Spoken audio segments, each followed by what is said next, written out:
We will most certainly hunting Kabobi. He is wanted dead or alive. It doesn't matter how long it takes us, we will get him. Aya magambo Muhoozi amuvugwaho cyangwa se aya magambo General Muhoozi Kainerugaba yavuze, uyu ni umugaba mukuru w'ingabo za Uganda, niwe wavuze aya magambo aho yagize ati we are most certainly hunting Kabobi. He is wanted dead or alive. It doesn't matter how long it takes us, we will get him. So hano yaravuze ngo tuzakomeza guhiga uyu mugabo yamwise Kabobi, ariwe twita Bobi Wine.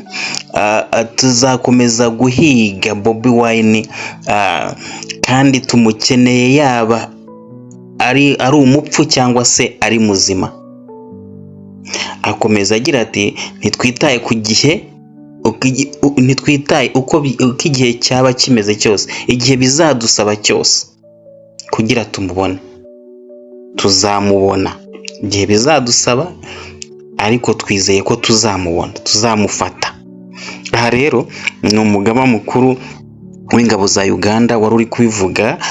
Ni umuhungu wa Perezida Museveni, Kaguta Museveni, aho yavugaga rero ko agomba gushaka uyu muhungu mpaka amufashe. Aha rero ni urukurikirane rw'amagambo menshi uyu mugaba w'ingabo za Uganda yakomeje kuvuga nyuma y'uko uyu bigaragaye ko uyu nguyu Bobi Wine yatangaje ko bamwibye mu matora, bamwibye amajwi k'ishyaka riri ku butegetsi NRM itegetse ryamwibye amajwi, ari ryo shyaka riyobowe na Perezida Museveni, ko ryamwibye amajwi.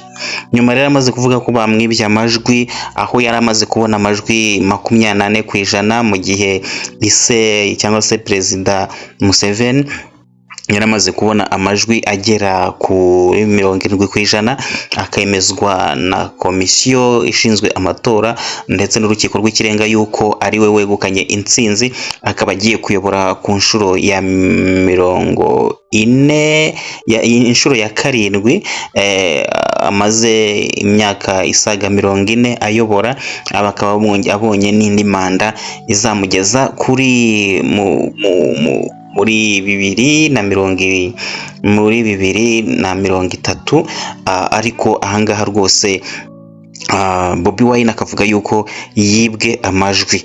Ubwo rero bigakekwa yuko nyuma yuko Museveni yegukanye intsinzi, baratekereza ko ariyo ntuze ye ya nyuma, ariyo manda ye ya nyuma Museveni, ahubwo ko bagiye gutegurira umuhungu we General Muhoozi Kainerugaba ariwe uzamusimburira cyangwa se uzamukorera mu ngata. Aha rero nibyo bikomeje kwibazwa, ariko rero icyo dushaka kugarukaho ni iki ngiki. Leta zunze ubumwe za Amerika zabijemo nyuma y'uko Bobi Wine akomeje guhigwa bukware. Noneho mwarimu murabizi neza, nyuma y'iminsi ngahe Bobi Wine amaze gutsindwa, byabaye ngombwa ko ahigwa bukware. Yahinzwe bukware, Bobi Wine abasha kwihisha, ariko bivuga yuko ambasade za Leta z'Ubumwe za Amerika arizo zishobora kuba zararokoye Bobi Wine. Bavuga yuko ambasade za Leta z'Ubumwe za Amerika arizo zarokoye Bobi Wine, zikamuhungisa, zikamucicisha. Noneho mu gihe General Kainerugaba, Muhoozi Kainerugaba yari ari guhiga bukware, akamubura ubwo yagabaga igitero mu rugo kwa Muhoozi, ariko bamushaka bakamubura. Ubwo rero nuko byagenze, ariko hari ikindi kintu gishobora kuba cyarateye uburakari bukabije General Muhoozi Kainerugaba, cyatumye afata umwanzuro wo kujya guhiga guhiga uyu mugabo. Ni ukuvuga ku nshuro ya kabiri General Muhoozi yagiye gushaka uyu mugabo biturutse ku ijambo yari yavuze ngo nibafata Bobi Wine ni ukumuca ubugabo bwe, ni ukumuca twa dusabo tubiri bakadukata, bamara kudukata nyine ubwo niba ari ukuduterera imbwa ntawamenya, ariko yari yabivuze kuri Twitter ye nubwo nyuma yaje kuyisiba, ariko yari yabivuze ko namufata azamukanira urumukwiye akamuca ubugabo bwe. Ubwo rero umugore wa Bobi Wine nawe yaje kujya kuri Twitter aritereka, amaze kwitereka yandikira asubiza Muhoozi Kainerugaba General, aramusubiza ati ariko se urinda uvuga ngo uzaca ubugabo bw'umugabo wanjye, wowe ntabwo ugira. Ibyo rero General Muhoozi yumvishe bamukoze mu mutwe, hasuzuguwe n'umugore, aravuga ati ntabwo nasuzugwa n'umugore wambara ijipo, reka nze nkwereke. General Muhoozi rero yahise akumanukira n'ikipe ye rwose, batatse inyubako ya Muhoozi inyubako ya Bobi Wine, noneho barayishwanya bayiterera hejuru, kuko n'amafoto yerekana ko binjiye ku mbaraga zikomeye cyane, imbaraga zidasanzwe. Aho bakupise urugi bararumena, maze bagera ku mugore aho yari aryamye, baramubaza umugabo wawe urihe, arihe, barasaka barashwanyaguza inzu yose barayijagajaga, ariko babura umuntu kera, kuko Leta Zunze Ubumwe za Amerika, ambasade ya Leta Zunze Ubumwe za Amerika yari yamucishije kare, yamutwaye. Bigaragara rero ko Bobi Wine ubu aho bigeze, nubwo twari tumenyereye ko Amerika ishyigikiye Perezida Museveni, aho bigeze ntago ariko bikimeze, zahinduye imirishyo. Ubu Amerika yafashe ikindi cyerekezo, yafashe ku mwanya wa perezida wa Uganda. Ubu noneho Amerika iri mu ruhande rwa Bobi Wine. Ubwo rero bona ko byahinduye imirishyo muri Uganda, ntago tuzi iyo byerekeza. Reka tubitege amaso turebe muri manda itaha uko bizaba byifashe, ariko biragaragara ko ibintu ishyamba atari ryeru. Ubwo rero Muhoozi yageze aritereka, aravuga ati rero ngiyewe kuri kamera cyangwa se kuri Twitter. Muhoozi buriya ni umuntu ukunda Twitter cyane, ni General w'ingabo, ni umuyobozi mukuru w'ingabo za Uganda, ariko ubona ko akazi ke agakorera no kuri Twitter cyane cyane. Hari amagambo menshi yagiye avuga, rero yayavuze ubwo yavuga ko azafata leta, hari ukuntu atwitinga amatwita ye ukibaza hano harimo tena. Ndibuka abwira Kenya ko azayifata mu minsi 3 we n'igisigara cye ko bakomeye. Noneho rero ubaho bigeze, mu minsi ishize yarari guhiga umuntu bita, yarari guhiga uriya mugabo nyine Bobi Wine, avuga ko bagomba kumukanda ku buryo atazongera no gutekereza kongera kwiyamamaza muri manda ye y'ubutaha.